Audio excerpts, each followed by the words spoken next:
Yo, Shabar with the video. When you hear the word cardio, you think of losing fat. But cardio is actually not that beneficial for fat, and it really doesn't even help you that much in losing fat. The number one thing needed to lose fat is a calorie deficit. So today I'm going to explain what that is. Let's get into the video. A calorie deficit is when you burn more energy than you consume. And the energy that we use as food is measured in calories. For every gram of protein and carbs, there are 4 calories in it.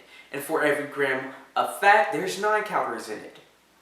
So, in order to enter a calorie deficit and to lose weight throughout 1 week, you're going to have to decrease your calorie intake by 500 calories. Because in order to lose 1 pound of fat, you need to burn at least 3,500 calories.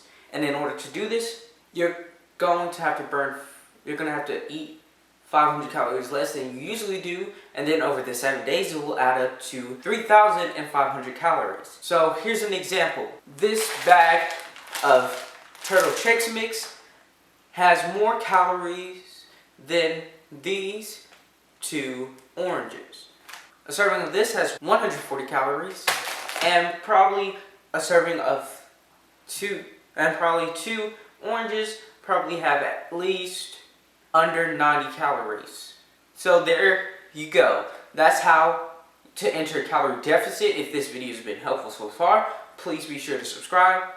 The opposite of a calorie deficit, and that is the caloric surplus.